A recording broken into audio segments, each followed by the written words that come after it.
कि हमारी मईशत के लिए वजीर ख़जाना की तब्दीली ज़रूरी है या फिर पॉलिसीज़ का फुकदान है, पॉलिसी की तब्दीली ज़रूरी है? देखिए, जो वजीर खजाना की सीट है वो प्राइम मिनिस्टर के बाद सेकंड इंपॉर्टेंट सीट है पाकिस्तान के अंदर।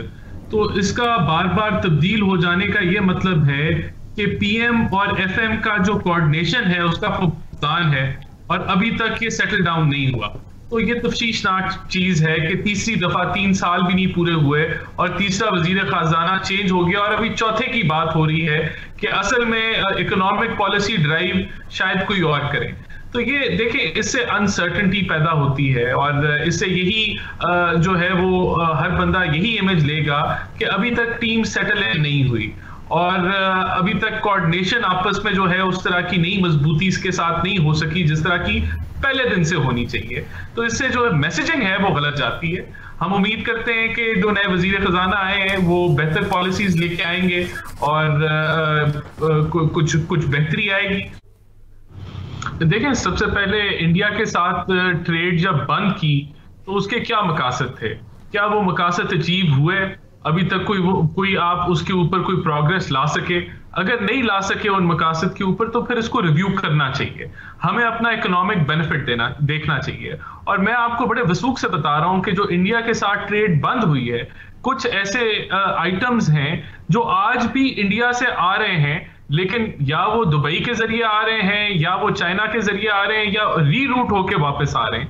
तो अगर हमारा इकोनॉमिक बेनिफिट है तो उसके ऊपर जरूर हमें वो लेना चाहिए है, ट्रेड बहाल होनी चाहिए है, उससे मुल्कों के रिलेशनशिप भी बेहतर होते हैं। लेकिन सबसे ज्यादा ताज्जुब की ये बात है कि जो हुकूमत एक चीज एक दिन अनाउंस करे और अगले 3 दिन जो है उसके बिल्कुल बरक्स जो है वो मूवमेंट कर ले, तो इससे अनसर्टेनिटी पैदा होती है, हुकूमत की बातों पे टूटता है। तो मैं समझता हूं कि या तो वो पहले अनाउंसमेंट ना करते कि हम ये करने जा रहे हैं, और अगर अनाउंसमेंट कर ली थी तो उसके ऊपर स्टैंड लेते। लेकिन ये पाकिस्तान की हुकूमतों का अलमिया यही है कि जो है वो पॉलिसी हमारी इसी तरह ही होती है और अनसर्टेनिटी को जो है वो फरोग देती है। तो ये नहीं होना चाहिए। नहीं राना साहब, सब्सिडाइज करेंगे, सब्सिडी वाला आटा तो मिल नहीं रहा हर जगह। आपके अपने शहर फैसलाबाद में नापैद हुआ है सब्सिडाइज आटा, बल्कि मैंने खुद 1-2 जगह पता किया तो वो तो कहते हैं कि वो कोई 7-8 बोरियां आती हैं फिर खत्म हो जाती हैं, आवाम को महंगा आटा ही खरीदना पड़ता है।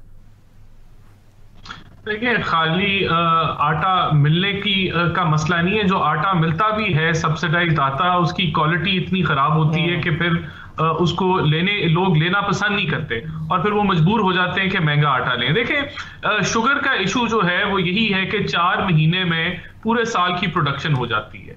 फिर वो जो पूरी प्रोडक्शन है वो सारी उन 4 महीने में नहीं सेल होती, वो through out the year cell होती है और फिर सप्लाई डिमांड और उसको रिलीज किया जाता है आहिस्ता आहिस्ता और प्राइस जो है वो फिर मनूवर की जाती है। देखिए, यहाँ हुकूमत का कंट्रोल जो है वो सबसे अहम है कि हुकूमत एक तो पहले ओवरऑल पिक्चर को जो है वो देखे कि कितनी आउटपुट जो है वो शुगर की आने वाली है, और अगर उस आउटपुट में कमी है पूरे साल की डिमांड से तो फिर हुकूमत को इंपोर्ट करने की जरूरत पड़ती है। और आप अगर पिछले काफी सालों में देखेंगे तो चीनी पिछले 2 सालों से इंपोर्ट हो रही है, लेकिन उससे पहले हमें बहुत सारे साल इंपोर्ट नहीं करनी पड़ी। आटे में भी यही हुआ। तो ये ओवरऑल मिसमैनेजमेंट है या मिस गवर्नेंस है हुकूमत की कि जहां आज हम चीनी को भी इंपोर्ट कर रहे हैं, आटे को भी इंपोर्ट कर रहे हैं, और इसी तरह कपास के अंदर भी, क्योंकि प्रॉपर प्लानिंग नहीं की गई। एग्रीकल्चर जो सेक्टर है अभी लो ग्रोथ के अंदर फंसा हुआ है। आपने देखा कि जो 12 मिलियन बेल्स की प्रोडक्शन थी, आज कॉटन की जो है वो 5 मिलियन बेल्स की प्रोडक्शन रह गई है।